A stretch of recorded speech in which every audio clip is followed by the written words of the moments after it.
آل قرآني حفظتم آي رحماني وفضلتم تلاوته.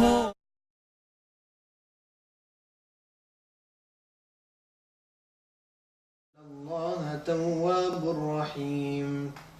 يا أيها الناس إنا خلقناكم من ذكر وأنثى وجعلناكم شعوبا وقبائل لتعارفوا إن أكرمكم عند الله أتقاكم إن الله عليم خبير. قالت الأعراب آمنا قل لم تؤمنوا ولكن قولوا أسلمنا ولما يدخل الإيمان في قلوبكم وإن تطيعوا الله ورسوله لا يلدكم من أعمالكم شيئا إن الله غفور رحيم. إنما المؤمنون الذين آمنوا بالله ورسوله ثم لم يرتابوا وجاهدوا بأموالهم وأنفسهم في سبيل الله أولئك هم الصادقون. قل أتعلمون الله بدينكم والله يعلم ما في السماوات وما في الأرض والله بكل شيء عليم. يمنون عليك أن أسلموا قل لا تمنوا علي إسلامكم بل الله يمن عليكم أن هداكم للإيمان إن كنتم صادقين. إن الله يعلم غيب السماوات والأرض والله بصير بما تعملون. صدق الله العظيم.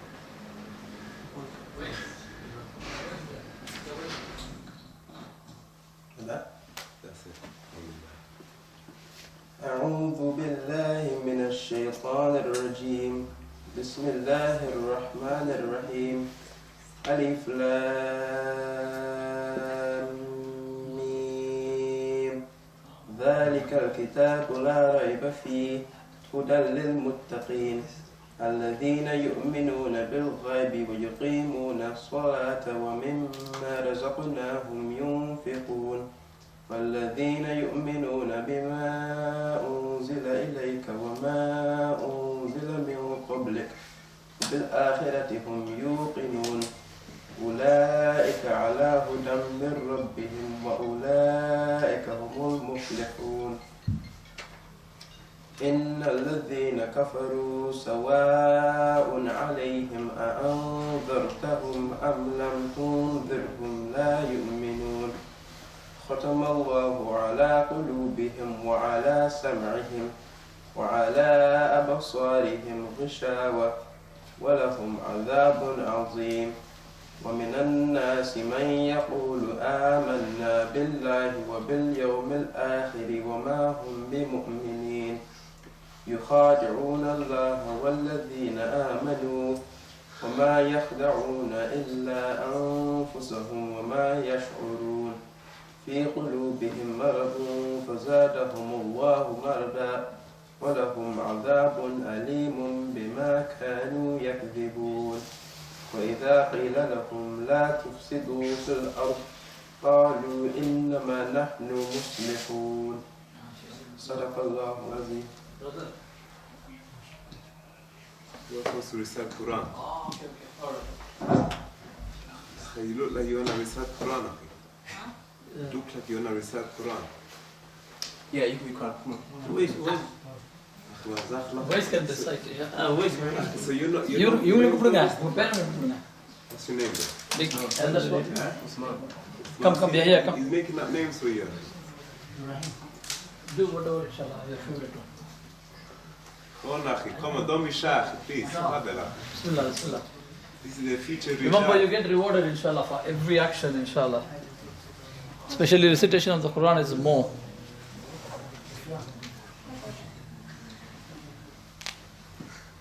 You want to read?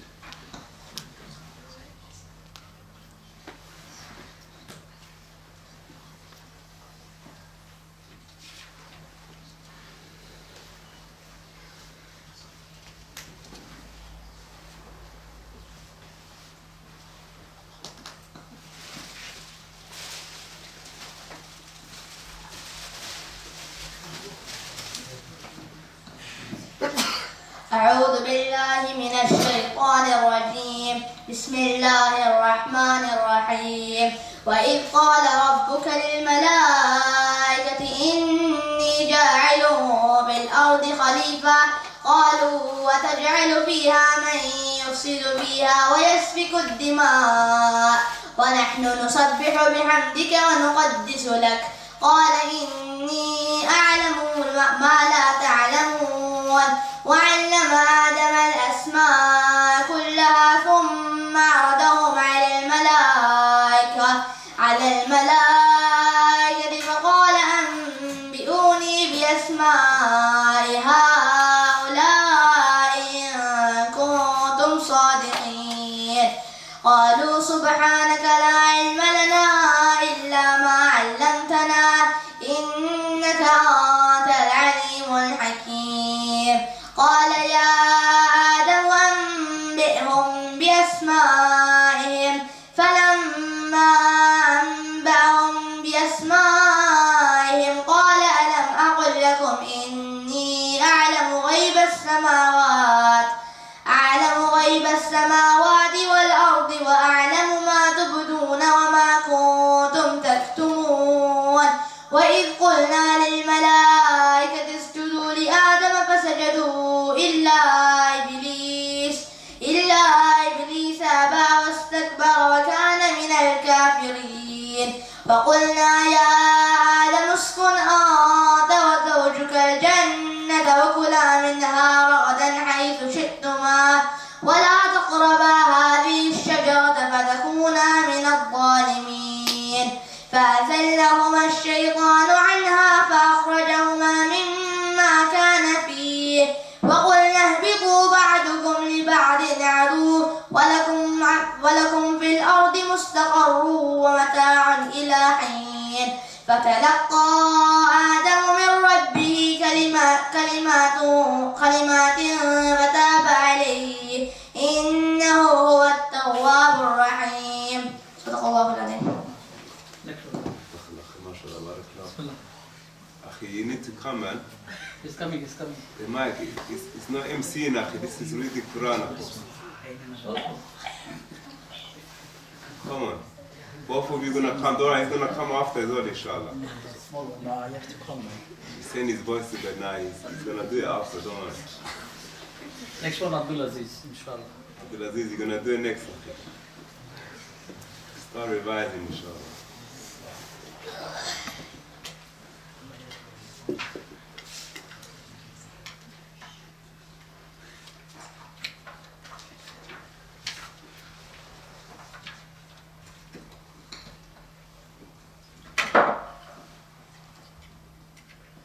أعوذ بالله من الشيطان الرجيم.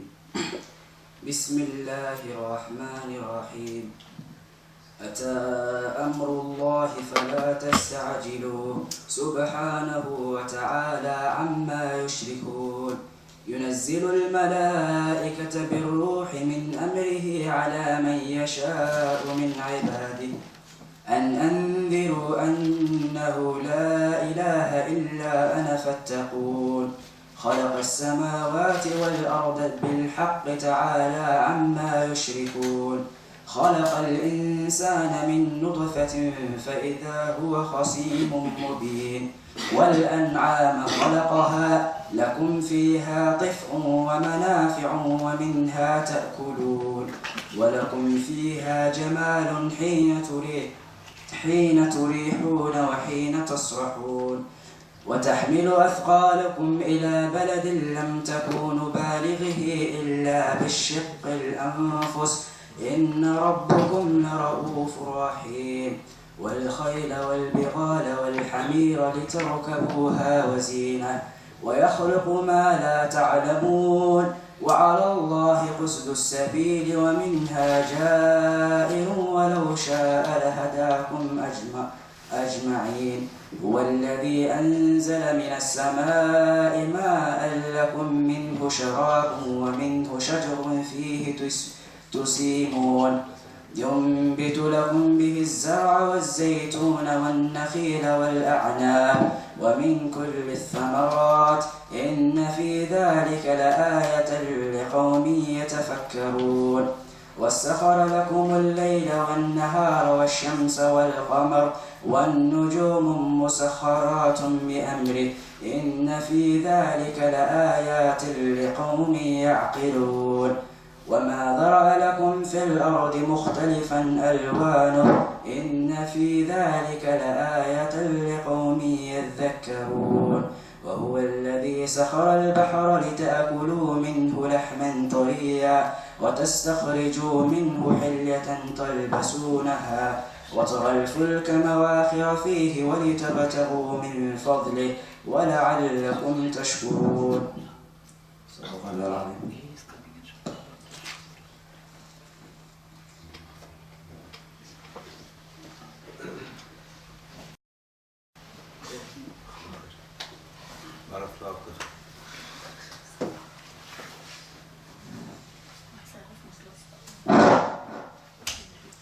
أعوذ بالله من الشيطان الرجيم. بسم الله الرحمن الرحيم. الرحمن علم القرآن خلق الإنسان علمه البيان الشمس والقمر بحسبان والنجم والشجر يسجدان والسماء رفعها ووضع الميزان ألا تطغوا في الميزان وأقيموا الوزن بالقسط ولا تخسروا الميزان والأرض وضعها للأنام فيها فاكهة والنخل ذات الأكمام والحب ذو الأسف والريحان فبأي آلاء ربكما تكذبان خلق الإنسان من صلصال كالفخار وخلق الجن من مارج من نار فبأي آلاء ربكما تكذبان رب المشرقين ورب المغربين فبأي آلاء ربكما تكذبان مرج البحرين يلتقيان بينهما برزخ لا يبغيان فبأي آلاء ربكما تكذبان ويخرج منهما اللؤلؤ والمرجان فبأي آلاء ربكما تكذبان وله الجوار المنشآت في البحر كالأعلام فبأي آلاء ربكما تكذبان كل من عليها فان ويبقى وجه ربك ذو الجلال والإكرام فبأي آلاء ربكما تكذبان يسأله من في السماوات والأرض كل يوم هو في شأن فبأي آلاء ربكما تكذبان سنفرغ لكم أيها الثقلان فبأي آلاء ربكما تكذبان يا معشر الجن والإنس إن استطعتم أن تنفذوا من أقطار السماوات والأرض فانفذوا لا تنفذون إلا بسلطان فبأي آلاء ربكما تكذبان.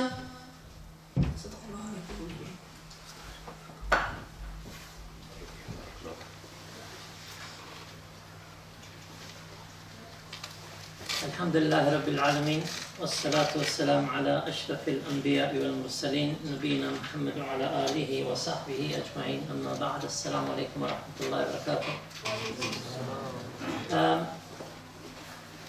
Just before we begin, the brother mentioned an important point, and that is not just in this class or lesson, but in any lesson you go to, make sure you're alert and attentive. You're alert, attentive, paying attention and making notes. Don't rely on your gadgets to record. You have come, so make the most of it. Take notes, because only when you take notes do you retain the information. You fool yourself by recording on the device, thinking that inshallah I will listen to it later on, but it doesn't happen. Very, very few people have that ability and discipline in following up on the recording. As in this talk, as well as every other talk you go to, you must be alert and attentive. Is everyone alert, attentive? I think they're asleep, Akhi. What do you think? I think they need to be present. I don't hear anything, subhanAllah. Are you alert, attentive? Yes. Okay, I'm going to ask you a question now. I'm going to ask a question. And only the people who are alert will be able to answer it. Okay? My sons are not allowed to answer this question. They've heard it plenty of times before. Okay? Don't whisper. Don't indicate to anyone the answer. Anyone know about the 25 bus which runs on Romford Road? You know the 25 bus. It starts at Ilford and ends somewhere in Holborn. Okay? So let's start with this. We'll go down along the journey of the 25 bus, okay? So you drive the bus from Ilford, and the first stop you come across, there aren't any passengers in the bus, okay? The first stop you come across, 5 passengers get on. How many? 5.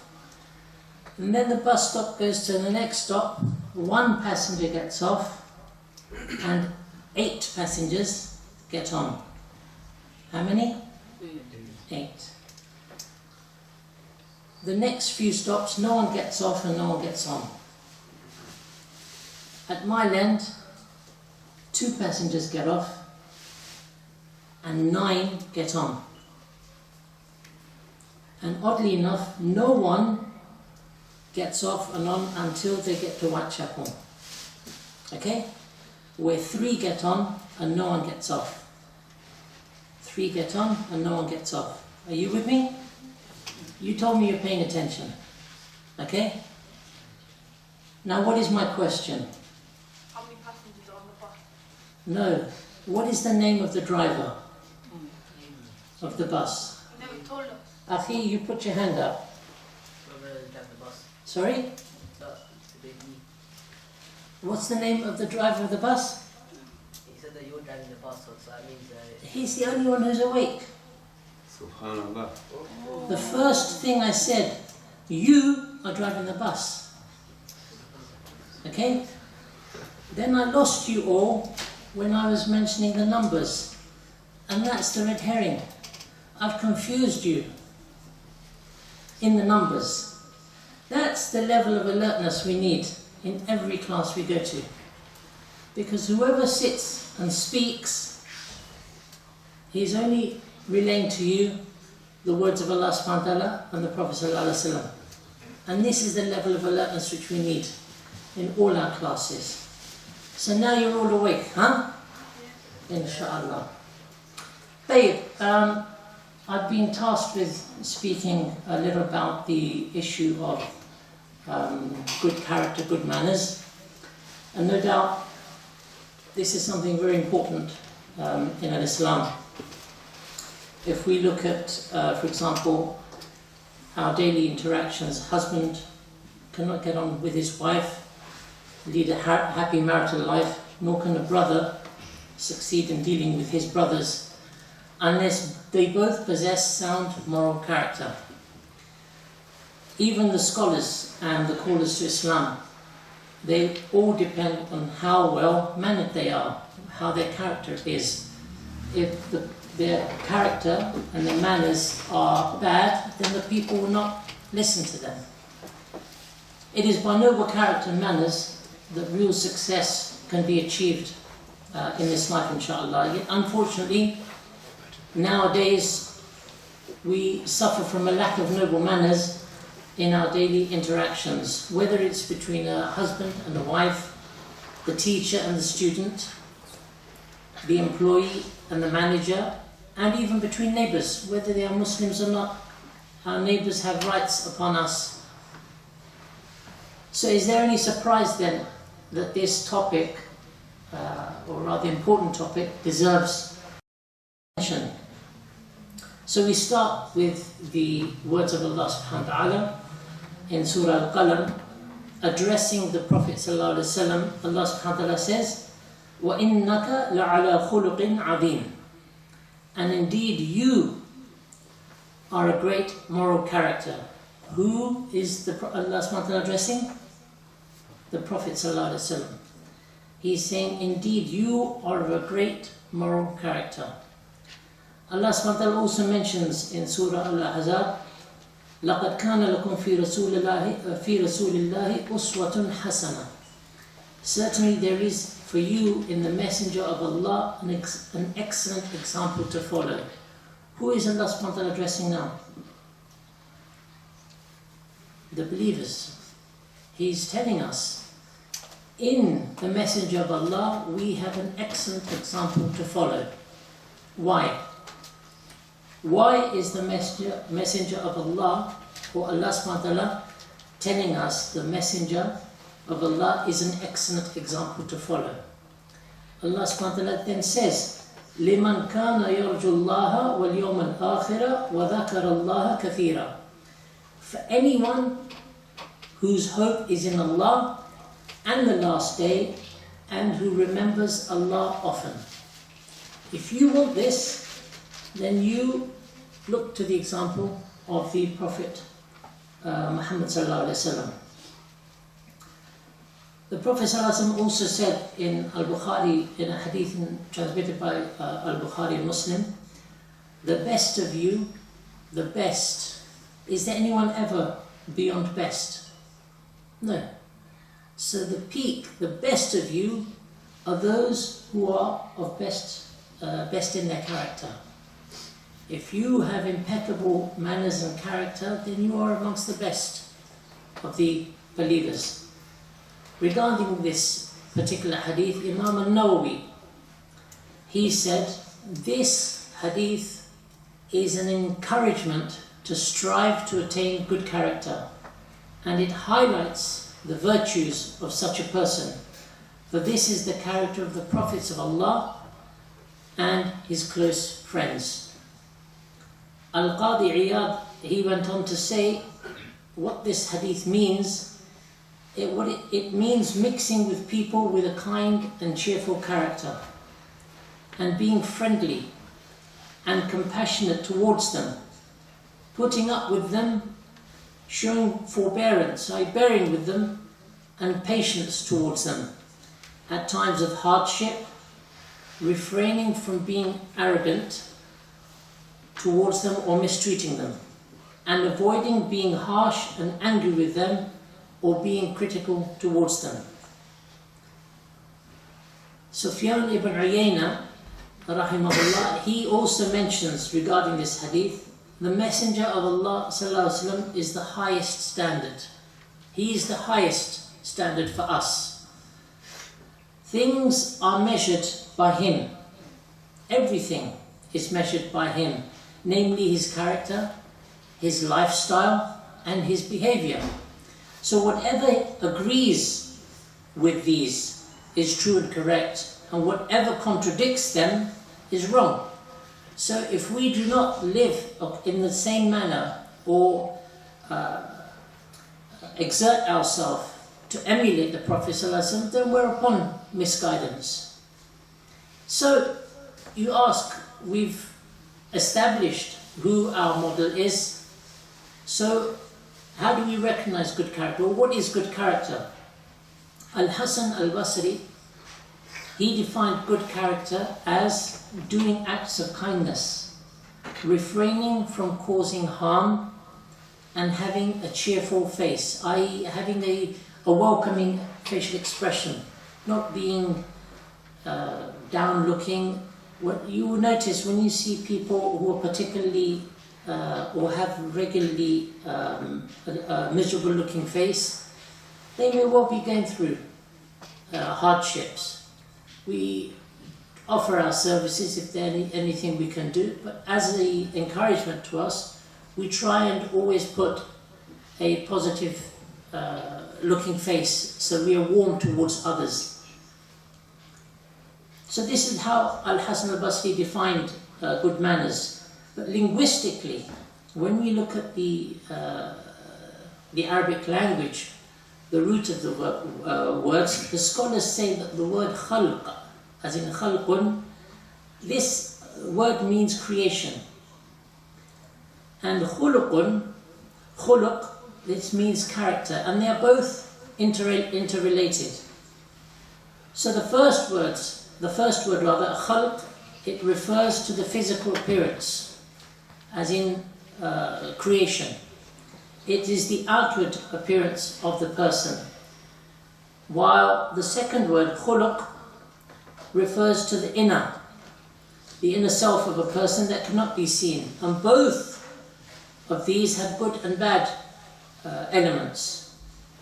Al-Qurtubi, you may have heard of his tafsir. Al-Qurtubi, he defined character by saying it is a person's way of dealing with others, and it is either to be praised or dispraised. So you can deal with people warmly, as the Prophet ﷺ did, or you can deal with them harshly. You may have heard people say, treat others how you like to be treated. Would you like to be treated with someone with a warm, smiling face, a welcoming face, or someone who makes you feel this big, who talks to you very rudely? Of course, we would all like to be spoken to and dealt with in a warm manner, and likewise we offer to others what we would like for ourselves. As the Prophet ﷺ mentioned in the hadith, wish for yourself what you wish for others, or do with others what you would like for yourself. So a praiseworthy character is generally achieved by being good with others, even if it's against yourself, and following justice, again, even if it is against yourself. We uphold the truth in every situation. Examples being forgiveness, patience in issues of patience, tolerance, generosity, compassion, leniency, and so on. On the contrary, an unpraiseworthy character includes lying, deception, lack of mercy, and so on. These aren't the characteristics of the Muslims. This is not. Unfortunately, we hear so many things. If you talk about or hear about the activities of some of our Muslim brothers and even sisters, and how they occupy a lot of the spaces in prisons, clearly something has gone wrong. Clearly. And this is why in these words of advice, firstly to myself and then to you all, is an example to follow in the Prophet ﷺ, reminding ourselves that the Prophet ﷺ is our role model, and that we refrain from all that it will harm us and harm our iman. And when your iman is low, you'll find that you are more open or susceptible to falling into sin. Your iman is something which requires work.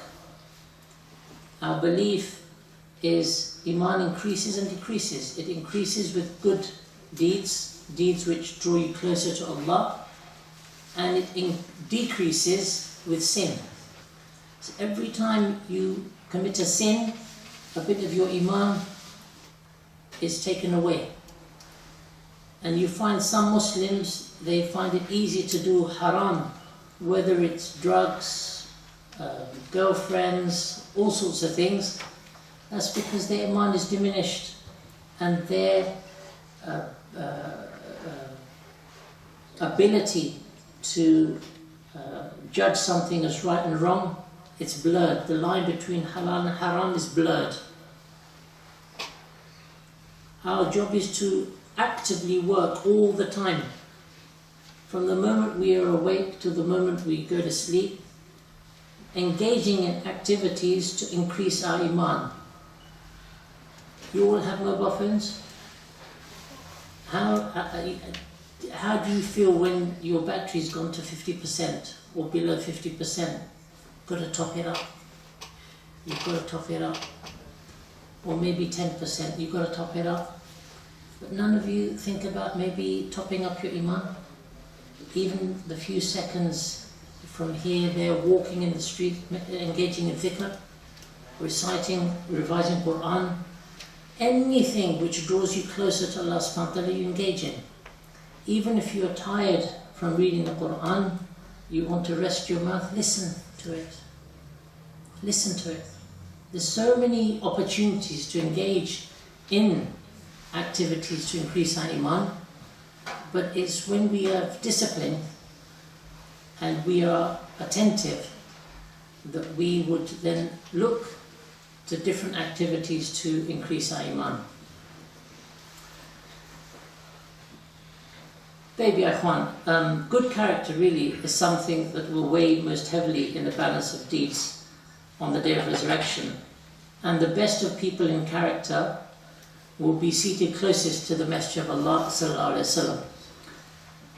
Muhammad sallallahu alaihi wasallam mentions in the hadith transmitted by Tirmidhi, among the dearest of you to me and those who will be seated close to me on the day of resurrection are those of you who are best in character. Those are the people who will be seated closest to the Prophet sallallahu alaihi wasallam on the day of resurrection because of their best character. So then how can we improve our character? How can we attain such a high rank? It is possible. No doubt it is possible to improve our character and refine it by engaging in some of the activities I'm going to mention, inshallah. First and foremost, knowing the virtues of having good character and the reward that will result from it in this world and the hereafter. If you want to attain something, you need to recognize it. What is the value of attaining such a rank? And then you exert yourself. You also need to know the bad consequences of having a bad character and the harm that will result from it. One of the prime sources of encouragement to attain good character is biographies of the earlier generations. So you study the life of the Prophet ﷺ as your prime example, the lives of the companions and the early generations of the Muslims and how they lived their lives. And you try to emulate all the good that you come across. You try and avoid situations where you get angry. Because when we are angry, we say and do things which we only end up regretting afterwards. We try and remain or maintain our composure at all times, striving to attain patience. The best of qualities that the believer can be granted, as mentioned in Hadith, is the quality of patience. Whatever your situation may be, if you are patient, inshallah, you will succeed. You will pass through in times of happiness and in times of hardship. So bear that in mind. A very, very important point here in attaining good character, be very, very attentive to this point, because you are at an age where there are many influences in society, which is why I'm mentioning it here. One of the key points which will help you in attaining good character is to sit with people of good character. keep the company of the people who have good character. Regarding this particular point, Al-Imam al-Zuhri, he mentions, we used to sometimes come to a scholar and what we learned of his manners was more beloved to us than the knowledge we took from him.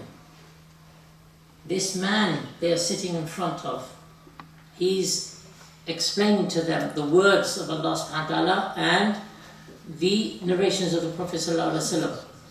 So clearly he would try to himself emulate the best of manners, and this is how they would learn good manners from the scholars. The second point, which is very closely tied with the last point I mentioned, avoid the company of people with bad character. This is very, very important. Regarding this point, Al-Fudayl ibn Iyad, he mentions, do not mix with people who have bad character. Only mix with those who have good character. For the one who has good character brings nothing but good, whilst the one who has bad character brings nothing but evil. Sufyan al-Thawri, he went on to say, there is nothing, if you're going to take something away today, take this point. There is nothing that corrupts a person or rectifies him more than his companion. Your friend, okay? If he is good, he will make sure you are good as well. And if he is bad, he's going to corrupt you. What do you learn from this? Keep the company of those who are good. Which of your friends remind you about Salah when you're at school? Which of your friends encourage you, compete with you in memorizing Quran or a hadith or coming to the masjid for Salah or madrasa? These are the friends you want to keep and hold on to. These are the friends. Someone narrated to me a narration that Yawm al-Qiyamah, when Allah subhanahu wa ta'ala has done the accounts of everyone, after their judgment, and everyone is where they should be, those amongst the people who had righteous companions in this world, they will ask about one another on that day. They will say, where is such and such who was my close friend in this world? We used to encourage one another in good deeds, fasting Mondays and Thursdays, praying in the masjid, memorizing Quran, going to the lessons of the Islamic lessons and stuff, always encouraging one another. Where is such and such? He didn't make it. Please, I miss his company. Can I have him here? And then Allah subhanahu wa ta'ala will bring him and reunite him with the companion he had in this world. And if you don't have companions like this, you still have a chance now to make such companionship. If you don't make it, and may Allah make us all of us of the people who will make it to Jannah. But if you want to improve your chances of getting to Jannah, keep the company of those who are good. So that, God forbid, if you don't make it, they will ask for you. These good companions you have, they will ask for you Yawm al-Qiyamah. I miss his company. Please, bring him. And Allah subhanahu wa ta'ala will bring him. On the contrary, if you have bad companions, you will end up with them. May Allah protect us. Al-Fudayl ibn Iyad, he issued a warning when he said, whoever sees a wrongdoing from his brother and then laughs in front of him has betrayed him. This is a very important point as well. In the community, or rather in society, your brother, okay, your good friend, is he who tells you something is wrong when you do it. He doesn't laugh or encourage you just to be seen to be a friend of yours. The sort of friend you want to keep is he who will tell you when you've done something wrong. And he will encourage you when you're doing something good. Not the type who laughs along and doesn't want to lose his friendship with you, so he betrays you by laughing. And this only encourages you to continue upon bad. This is not the sort of brotherhood that anyone should have. And on this point, Abdullah ibn Mas'ud, he mentions one of the worst sins. One of the worst sins is when a man says to his brother, "Fear Allah," and he replies, "Worry about yourself." This is not the companion you want. When you say "Fear Allah" to someone, you are reminding him of Allah's commandments, and you have fallen short, or you have done something which is wrong. So when your brother tells you about this, your Muslim brother tells you about this, you thank him. He is your true brother. Not the one who says, "You know what, you mind your own business." This is treachery. This is wrong. He is only helping you for your akhirah. Those sort of friendships you don't need.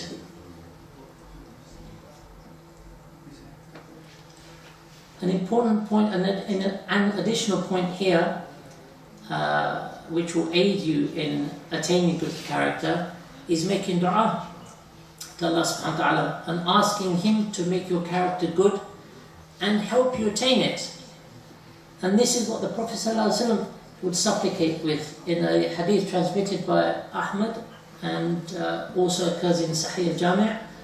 "Oh Allah, you have made my outward appearance good, so make my character good."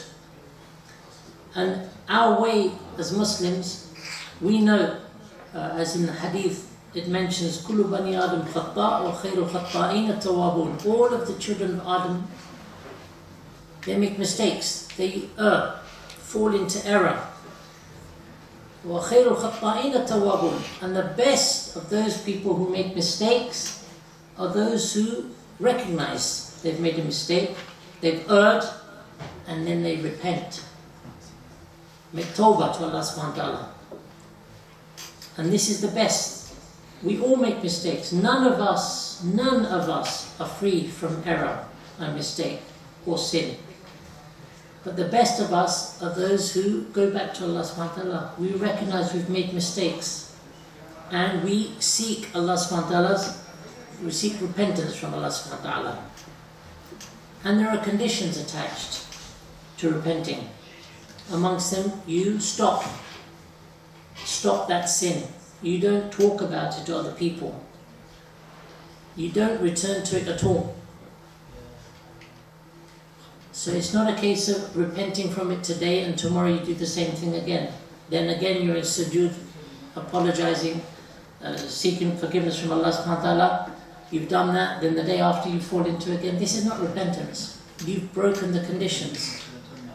Allah subhanahu wa ta'ala's door is always open. We all make mistakes. You just need to be ready to change. To change your behavior, to improve your character, engage in activities that will increase your iman. And if you require it, then you need to change your friends. Look for friends who are going to help you get to Jannah. Look for friends who are going to help you get to Jannah. Leave those friends. Because at the end of the day, we only have one chance. This isn't like PlayStation. You lose a life, you get more lives, you get more ammo, you can, sustain so much injuries, whether it's Fortnite or whatever other game you're playing. This isn't a game over issue and then you go back and you can play again. No. We all of us have one life each. Don't leave things to chance. Anyone who is not helping you to get to Jannah, talk to them. What's going on? If you are not willing to change, they're not willing to change, you will not succeed. Do a favor to yourself. Wake up to the reality. Only today I found out that Jummah, a 17-year-old boy died today, this morning. All I understood from it is that he died of natural causes. So death does not discriminate against man or woman, adult or child. It does not discriminate. Death will come. What's guaranteed the moment you are born is you will definitely die. Allah subhanahu wa ta'ala says, Kullu nafsin, every soul shall taste death. That's guaranteed. Did he know this morning when he woke up for Fajr that he will make it for Jummah? He's young. Of course he's going to make it. Because this is how we think. We think death is only for old people. But no. Allah had decreed for his time. So please, please be alert and be aware of your duty to Allah subhanahu wa ta'ala and maintain good companionship, inshallah. No, that's okay.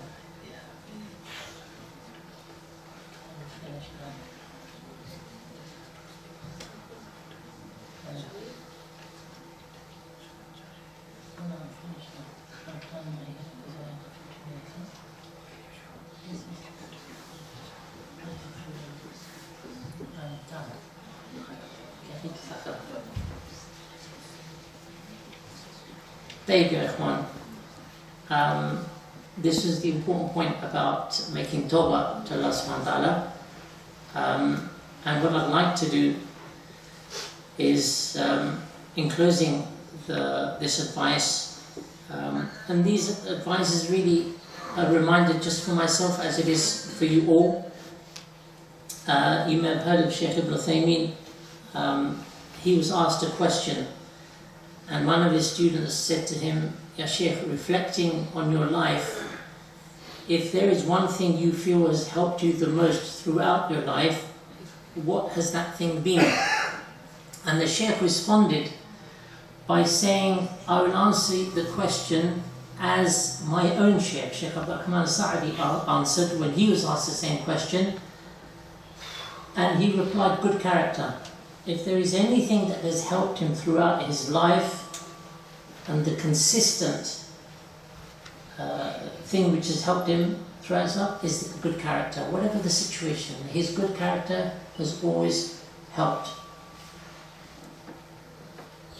Two things I'll leave you with now, inshallah, ikhwan, and ponder upon this, inshallah.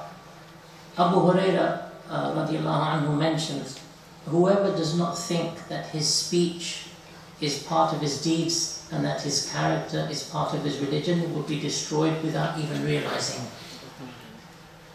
And the last narration I'll leave you with, Abdullah ibn Amr ibn al-As said, leave alone what you have nothing to do with. What does not concern you, leave it alone. And do not speak about what does not concern you, and secure your tongue like you secure your money. We have social media is prevalent nowadays. People involved in other people's businesses. Concentrate on yourself. When you enter your grave, you will not be asked about him, her, or whoever. You'll be asked about you, yourself. What do you take with you to Allah subhanahu wa ta'ala in terms of good deeds and bad deeds? May Allah subhanahu wa ta'ala bless us to benefit from our time. Bless us with the courage and the sense to choose our friends who will help us to get to Jannah. Wa sallallahu wasallam ala nabiyyina Muhammad wa ala alihi wa sahbihi ajma'in. Subhanak Allahumma wa bihamdik. Ashhadu an la ilaha illa anta astaghfiruka wa atubu ilayk. Wassalamu alaikum wa rahmatullahi wa barakatuh. Jazakallah khair.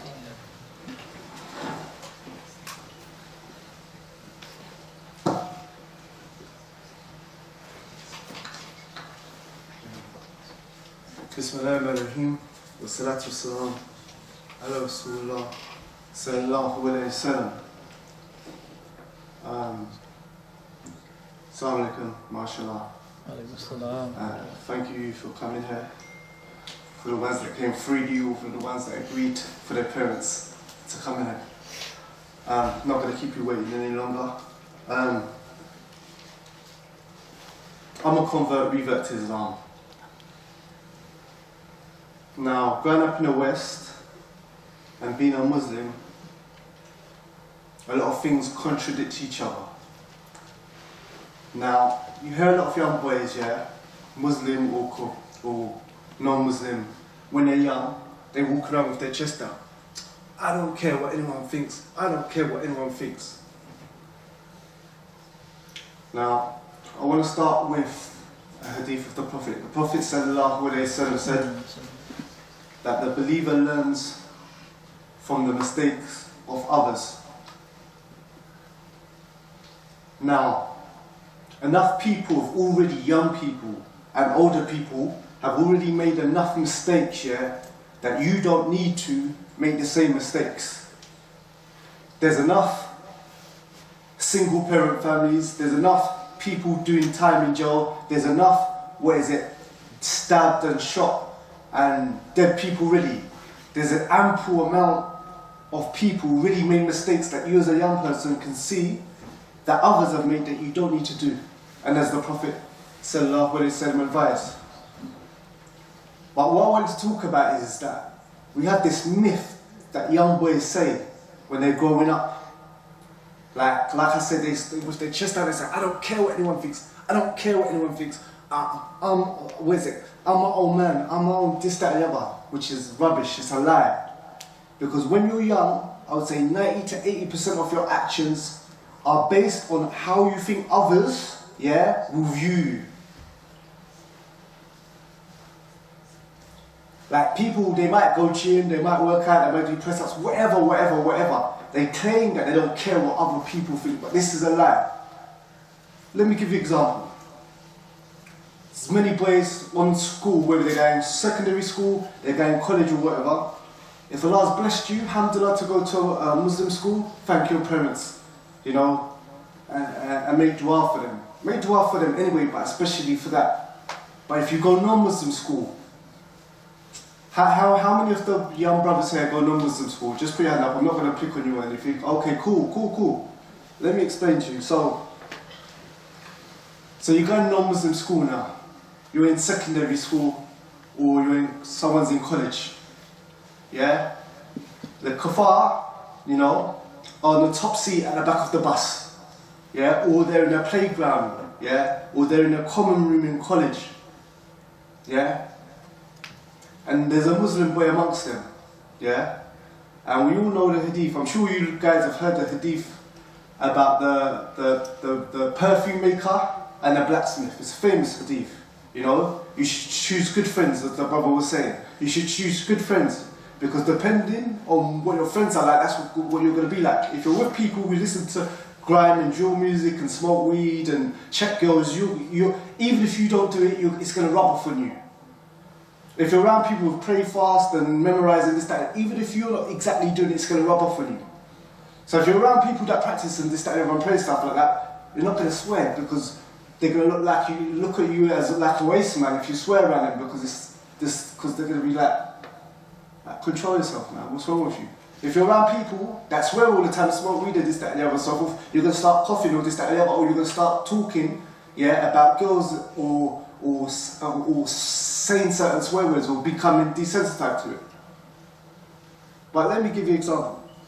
So therefore, young boys, I don't care what anyone says, I don't care what anyone thinks, blah, blah, blah, this, that, and the other, and so forth. Rubbish. There's a Muslim boy now.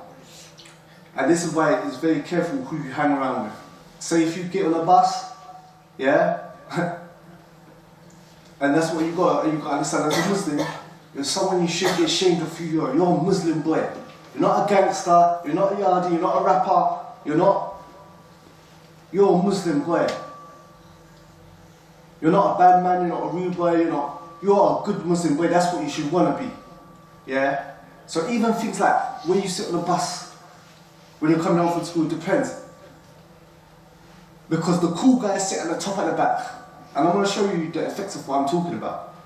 Yeah? So if you're a Muslim boy, either sit downstairs or sit at the front at the top if there's no seats.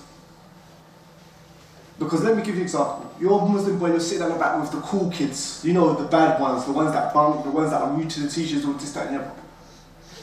I'll show you how you care what other people think. They'll ask you a question now. They're talking, the non-Muslim boys and stuff are talking about each other, boasting about how they got bare girls and they're going out with this girl or they did this with this girl or that girl. You're there, you're a Muslim boy now. They ask you, are you a virgin? What does the Muslim boy do? Does he lie or does he tell the truth? He lies.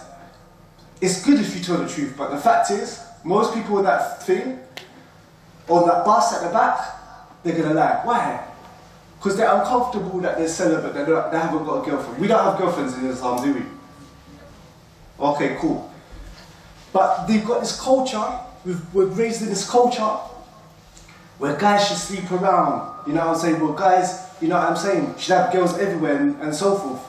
So as a young Muslim boy, when you're mixing with non-Muslim boys and you're at secondary school, college, if you hang around with that crowd, either you're going to lie and say that you've done zina, yeah, or you'll be unfortunate enough to fall into it.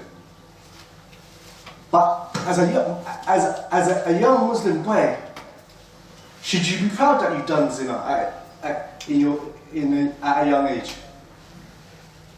In our world, in our culture, is it good to do zina at a young age? Or is it bad? Come on guys, you guys are not shy. I know if I catch you in the playground, listen, I'm not going to pick on anyone. I'm asking you a question. You're Muslims, you know what a Muslim is, yeah? Okay, is zina a good thing or a bad thing? That's more like it. It's a bad thing, cool. Okay.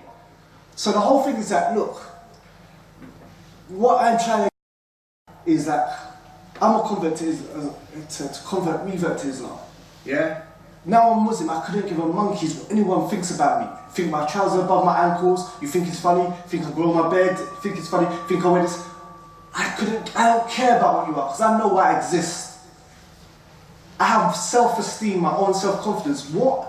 How I live my life, what you think about it, has no importance to me. Do you understand what I'm saying? You can think I'm a waste man, you can think I'm a nerd, you can think I'm a geek, you can think whatever I want. I know who my creator is, I know what he's created after this life, and I know where I want to go. So you can be there, yeah, walking down the street, itching your bum because you don't even know how to do it, stinger, laughing at my trousers or laughing at my bed. I couldn't care what you think. And trust me, I was someone that used to care what people think. I've been jailed twice, I've done nearly 1,000 hours of community service, I've been in and out of court, probation, before Islam. But the thing, what I'm trying to say to you is that you have to know who you are in this society when you're growing up. I'm a young Muslim boy. I don't have girlfriends. I'm not going to have girlfriends. I'm going to remain celibate, not have relationships until I get married. Why? If I have a girlfriend, like a lot of these non-Muslim boys do, and I get pregnant, and a baby comes along, either I have to force the mother to have abortion, murder last creation. I'm not going to do that. It's Majnoon, I'm not going to do that. Yeah? If I get the girl pregnant, yeah, I haven't got a place for the baby or her to live. I cannot financially provide for that baby or that child. So what I'm going to do as a young Muslim boy, in college, in secondary school, wherever, I'm going to control my desires, and my desires are not going to control me. Let them mock you. Let them say, he doesn't know girls, he's a square. He goes to his classes, he does his homework, he's a square, he's a weirdo, he's a dork. Yeah, whatever. Because whatever you think means nothing to me. And the sad fact of this situation is that most of these people are coming from broken homes. How are you going to mock me? Because I don't want to have I don't want to have girlfriends. I don't want to talk to girls. I don't want to mix with girls. I don't touch girls. I don't hang out with the girls. I avoid girls. How are you going to laugh at me when you don't even know who your father is? How? You're not in a position to make me feel uncomfortable. And the reason why I'm saying this is that growing up in this society, when you reach secondary school and you reach college, you're going to be introduced to certain things. Like girls, smoking, gangs. And the choices you make are going to decide, yeah, whether you're a sheep or you're a leader. See, if you're a sheep in this society, you're going to be a Muslim boy with the name of Muhammad or Abu Bakr or Omar, or Uthman or Ali. But there's going to be no difference between you and the Kafir boys. They got girlfriends, you got girlfriends. They smoke, you smoke. They go clubbing, you go clubbing. You're going to be, you're going to be a sheep. That's what you're going to be. You're going to follow the crowd. Because it's easy to follow the crowd. But to be a Muslim boy, to really be a Muhammad, to really be a Abu Bakr, to really be a Omar, to really be a Ali and a Uthman, it takes strength. Nah, thanks. You want a cigarette? Nah, I'm cool. You want some weed? You want some? Nah, I'm cool. You're gonna come clubbing with? Nah. It's not me. And I'm going to say to you, in society there's two ways you can make friends, yes? There's two ways you can make friends. This is and you define what you are.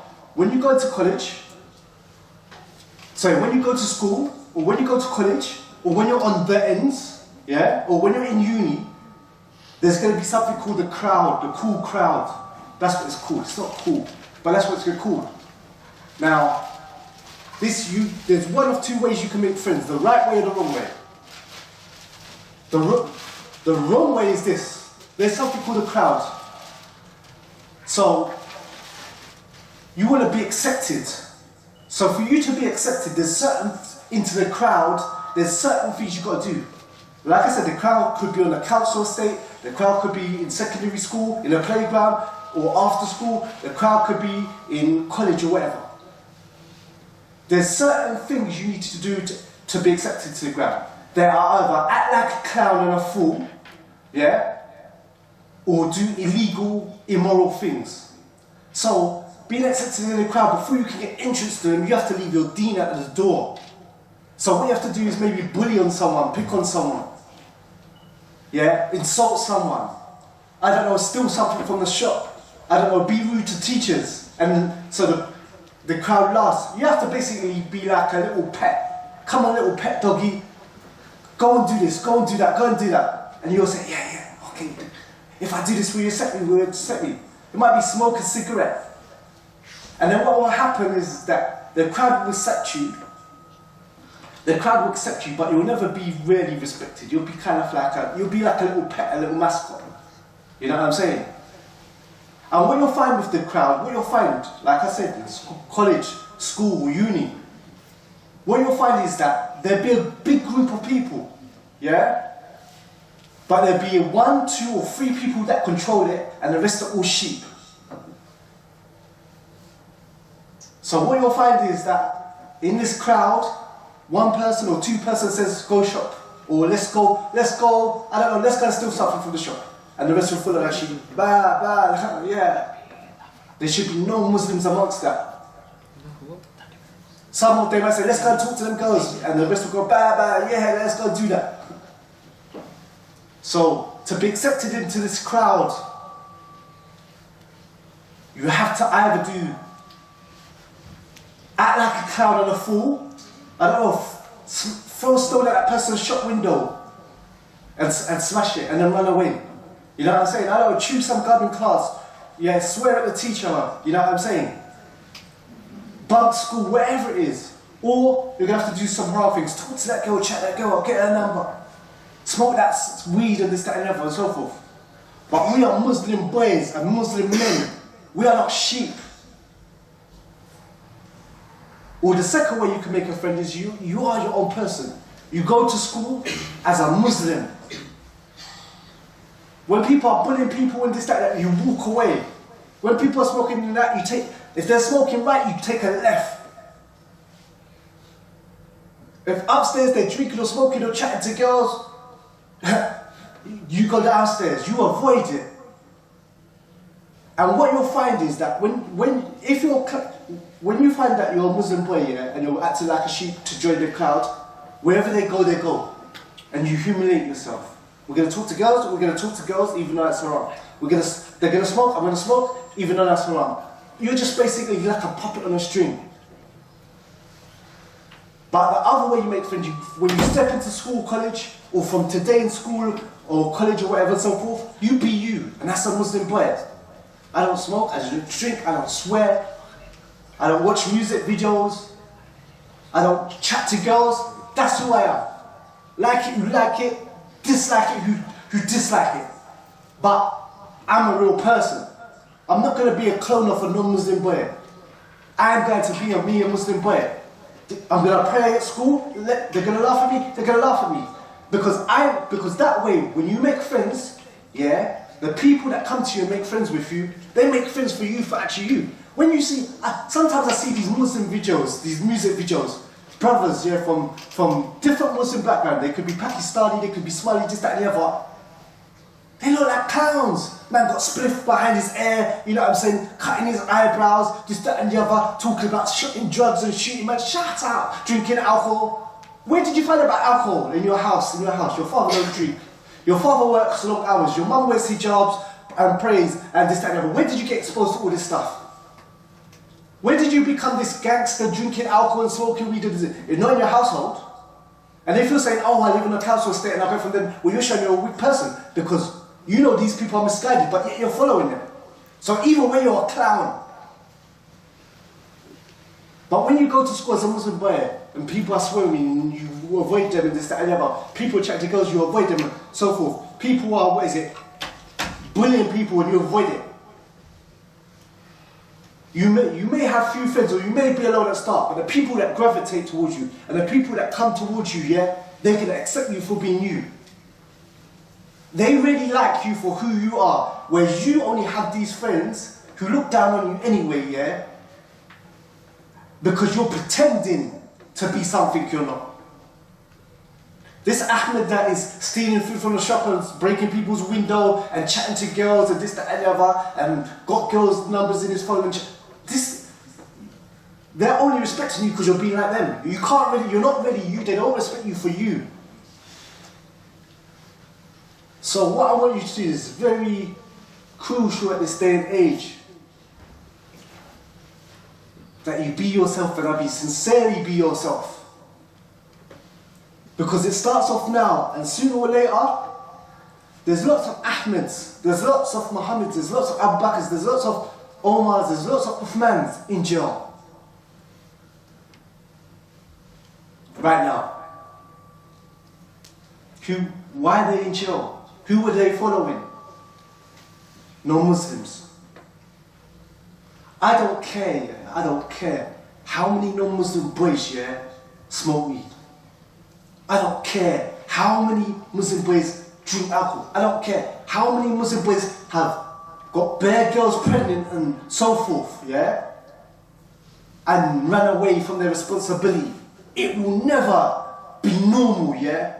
It will never, ever, ever be normal for Ahmed or Muhammad to walk down the street, yeah, with a spliff behind his ears. You're just a clown. If you're a brother, yeah, and you're a Muslim brother, you're walking down the street with a spliff behind your ear, yeah, or a cigarette behind your ear, yeah, or walking down the street smoking alcohol, like you're just confused. And it doesn't matter how many non-Muslims do it. You always look like a clown because they don't know better. Do you understand what I'm saying? They don't have Quran, they don't have Hadith, they don't have Jummah, they don't have Ulama, they don't have guidance. They got rappers and movies. That's all they got. But you got all this. You grew up in a house with a working father, a praying father, a hijab wearing mother, a praying mother, who all she does is love you and look up and wash your clothes and show you love 24/7, 365 days a week. You've seen a man leave the house early and come back tired. You know what a man is. Even though he might not be perfect in every kind of way, in his communication, in telling you that he loves you, which he should do. You have some kind of understanding. Yeah, the default position with Muslims is that the father is there. I can say to most of you in here, how many of you live with your father? The vast majority of you are going to put up your hands. I know that.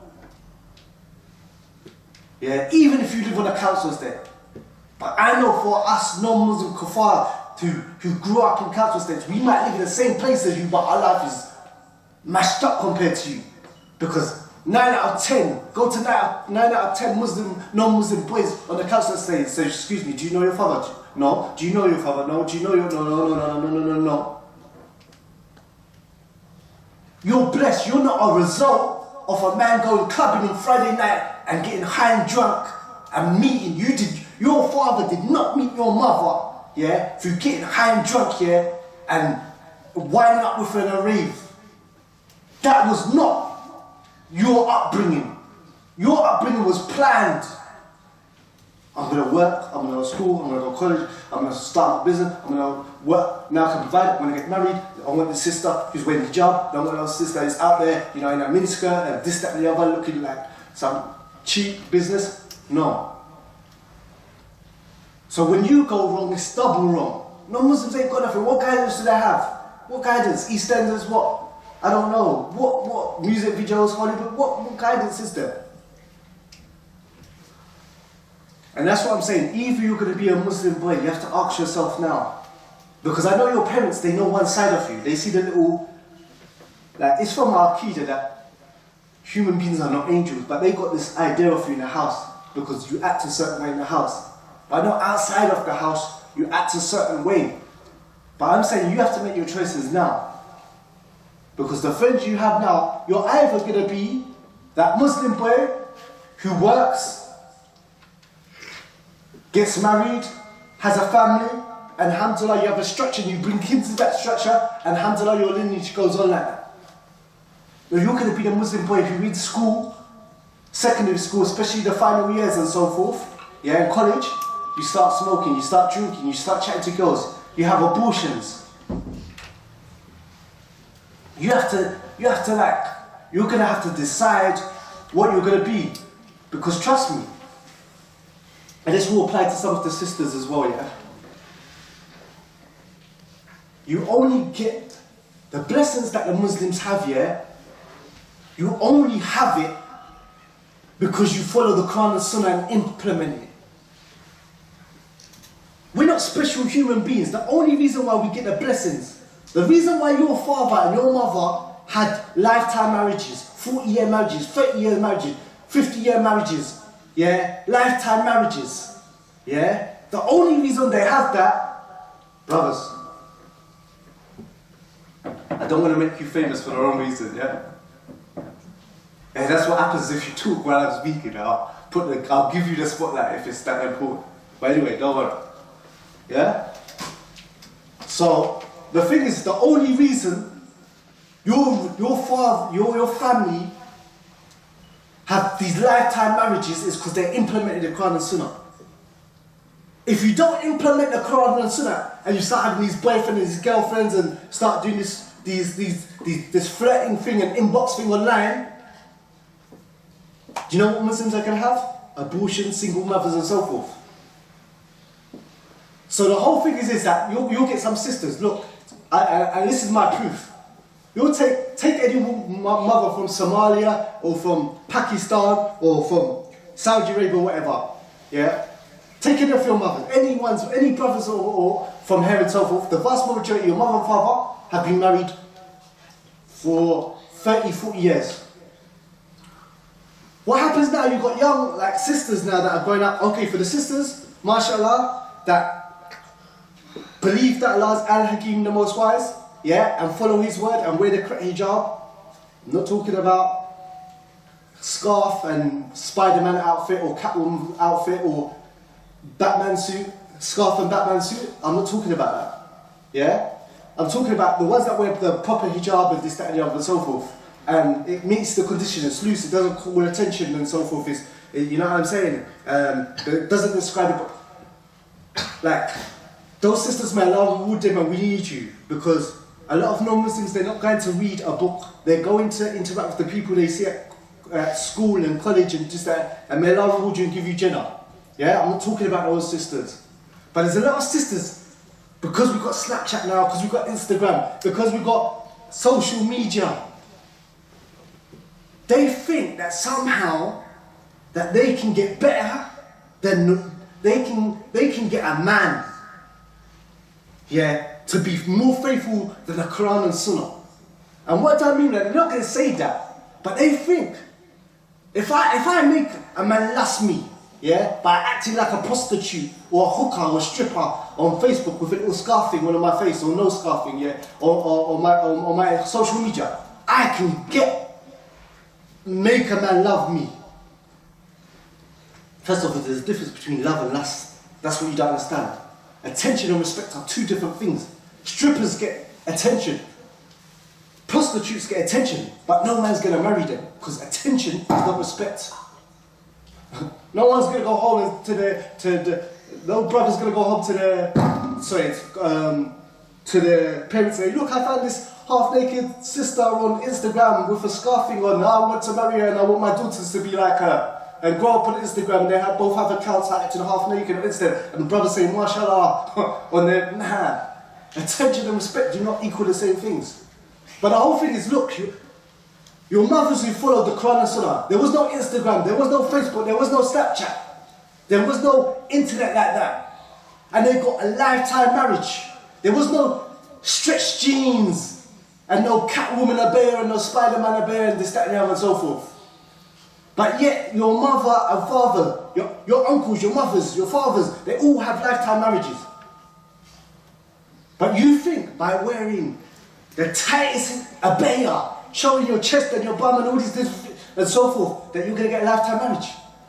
First of all, get all these sisters, get the ones with the most subscribers, with the most followers, with the most YouTube hits, with the most Instagram, whatever and so forth. I get 10 of them, and I'll get one of them old-fashioned Quran and Sunnah mothers, and I can guarantee you, her lifetime marriage, and what do you have?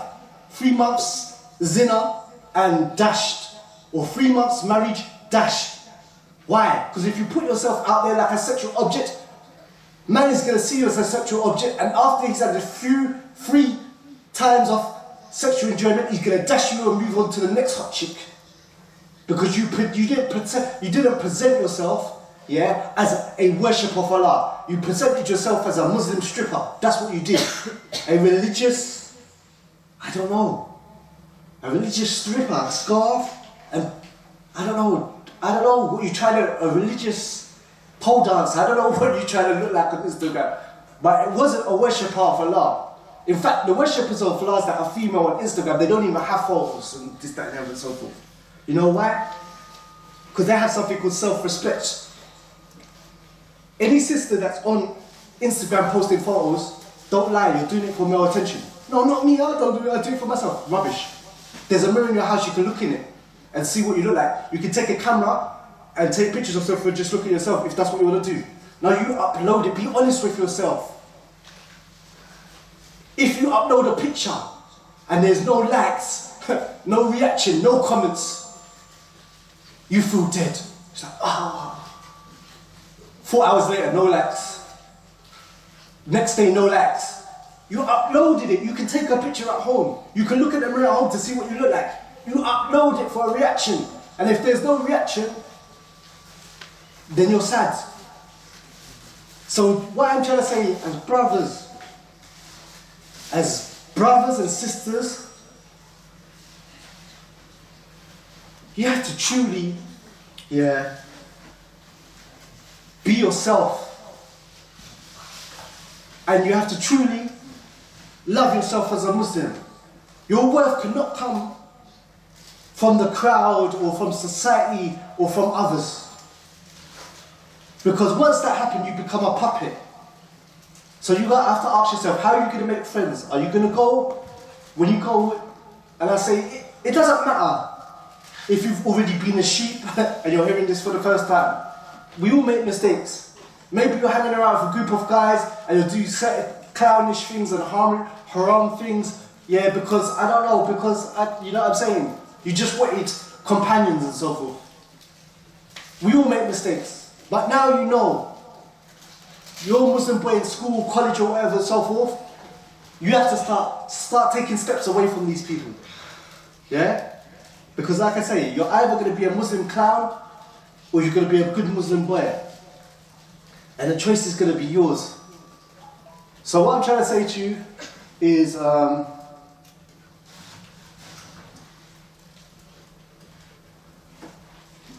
when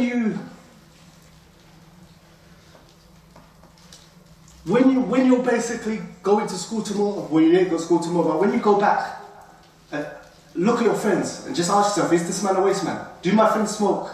Do they listen to tunes? Do they chat to girls? If they do, I've got to make an exit. You know? Because I'm sure none of you want kids outside of marriage, yeah? In fact, let me ask you a question now. You brothers, yeah? In secondary school, yeah?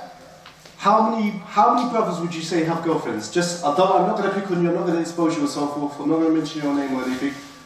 Brothers, would you say, how many boys would you say in secondary school or whatever have girlfriends? There's no wrong with our answers, so put their hand up just for me. Do a lot of Muslim boys have girlfriends? Yeah.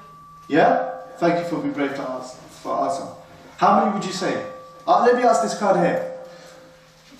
Muslim boys in secondary school, do some of them have girlfriends? Yeah, any of you. I'm not picking on anyone, I'm not going to expose you, I'm answering your question. Yes. Yes?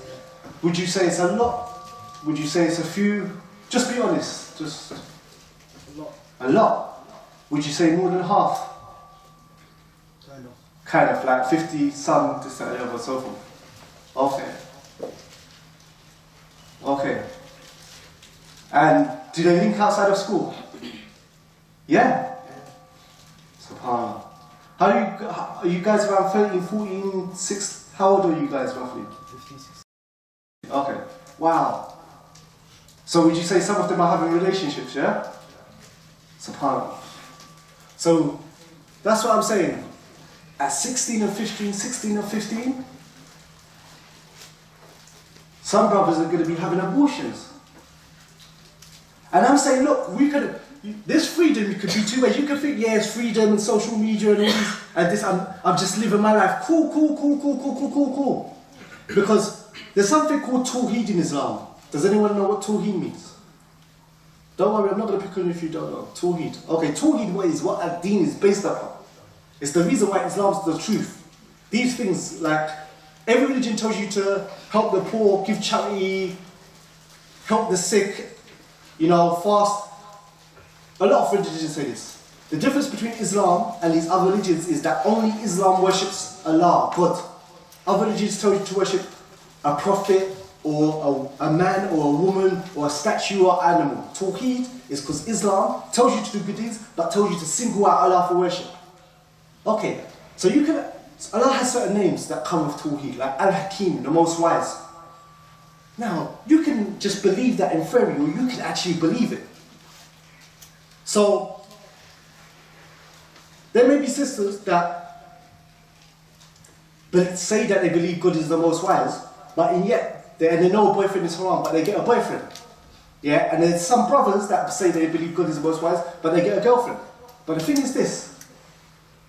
If we carry down this route of having this boyfriend and girlfriend following the kuffar, do you know what's going to happen soon? You're going to see girls walking down the street with a pram, yeah? Yeah? With no father. Hijabi girls. You get what I'm saying? You're going to find single parent Muslim families. How can you imagine being on this earth, yeah, and not having a clue who your father is? And your father's alive on this earth, eating, sleeping, going to work, doing this, that. But he doesn't want the burden of family. I'm saying this beautiful family that you go home to, and this mum that you kiss your teeth at and close the door while she's talking and turn your music up or stuff while she's chatting, or this, be quiet you waste woman and this, that. Like, what I'm trying to say to you, Jazakallah, this beautiful home you have, Yeah, that your mum is just always cleaning up after you and doing this and cooking this and your father's always out working and this, that, and the other and so forth. It can all disappear depending on your choice. If you don't decide not to stay celibate and stay virgins until marriage and this, that, and the other, do this girlfriend, boyfriend clubbing, this, that, and the other and so forth, trust me, welcome to broken homes. And I'm from one, so I'm just telling you, this deen is a beautiful thing. Wallahi, it's a beautiful thing. To have a mother and father that's together for life, to have uncle and aunties that have structured families and cousins and a big family and families that pray and families that don't smoke and drink drugs and not having alcoholic mothers and fathers that are smoking weed and mashed up. It's a beautiful thing. But you won't know, yeah, how beautiful it is. But what you can do is that you can look at the non-Muslims, you can look at their life, you can listen to non-Muslims that became Muslim like me and a million other people. And you can keep that going. Because I'm telling you now. Hello, bro. Is there something important you want to say? Yeah, I'm wrapping up now. But what I was going to say is that, what I was going to basically say is this, is that the choice is yours. You can have the freedom and you can go with the social media and you can follow the non-Muslims and stuff like that. But I guarantee this, if you do what the non-Muslims are doing, you are not going to get the results of the Quran and Sunnah. So, brothers, you can go out there, sleep around, have bare girls and this, that and the other and so forth. Yeah? But that's your Muslim family tree ended. Because when you have that child, either you're going to run away from the mother, or you're going to have a mother with a child that's not on deen. And if you're not on deen and the mother's not on deen, your children are not going to be on deen. So whatever Muslim children you do have, if you do have Muslim children, they're going to know nothing. And with time, they're going to die, and that's the end of your family tree. That's it. Your family stop being Muslim. Or just having Muslim names. Musa, this, that and the other and so forth. But they have Christmas tree up in their thing. When Christmas time comes around, your kid's going to have bloody shaitan costume on with two little devil horns and this, that. That's what I'm saying. If you follow the non-Muslims and this, that and the other and so forth, you're going to get the results of them. To sisters on Instagram that think just because you get bare likes on Instagram, just because you got bare man in your inbox, this, that and the other, I guarantee you, any of all these sisters with the scarf and the Catwoman skin tight abaya, the scarf pole dancers, whatever you want to call them, yeah? I'll ask you this, all these boys that inbox them just that you gassed and you think you're special, yeah, my bare man's liking my... Cool, ask them, ask any of them brothers. Would you want to marry me, yeah, and have a daughter that acts as cheap as me? Ask them if this is on Facebook like this and everything, the ties close so you can see all that and stuff. Would you like, yeah, to marry me, yeah, and have a daughter that acts cheap on Instagram or Snapchat like me? And if he's honest, he will say, no.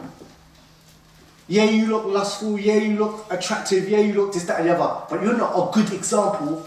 You're not a good example of a Muslim mother. Yeah, you look hot, you look this, you look whatever. But you are a terrible example of what a Muslim mother should be. You right now, how you're on Instagram, wearing hijab that equals tawheed and modesty and worship and this, that and the other, and you've got Cardi B and Nicki Minaj in the background, and you're doing some stupid thing with your eyeballs and your face full of makeup like a clown and this, that and the other and so forth. Yeah, there's bare man on your Instagram and this, that and the other and so forth. Yeah, you got bare attention because you're half naked. Men like women, you're not Einstein. Men like women. If you wear tight clothes and stuff, you're going to get attention from men. But if you ask them same brothers, is she a good Muslim mother right now how she is? Is she responsible or good enough or a good example for a young Muslim girl coming into this world, yeah, to follow? She's mashup. She's not good. She's a mashup Muslim mother. How she is now. She's a bad example of Muslim mother. So you have to choose what you want to be. Choose to be like non-Muslims and get the results of the non-Muslims, yeah? Or choose to follow the Quran and Sunnah and get the results of the Quran and Sunnah. The choice is yours. Sorry if I offend you by my words and stuff like that, but are just being honest with you. Because if we beat around the bush, sometimes we don't deal with the actual topics. And I spent too much time seeing brothers getting stabbed, brothers getting shot, brothers, you know, starting to follow this boyfriend-girlfriend thing, broken families and this, that and the other, to mess around with you guys. And don't say that I'm too tough with you or too harsh with you. Or, oh, the brother is not gentle and this, that and the other. Because when you're watching music videos with man shooting man and this, or Cardi B talking about sex and stuff like that, you don't say it's too graphic, you don't say it's too harsh, you don't say, he's too shadid. So if you could take the Cardi B and Nicki Minaj talking about sex and all this kind of stuff like that, you could take me being straight about Islam. Anyway, Jazakallah khairan, may Allah reward you for your free time. Thank you for listening. Assalamu alaikum wa rahmatullahi wa barakatuh.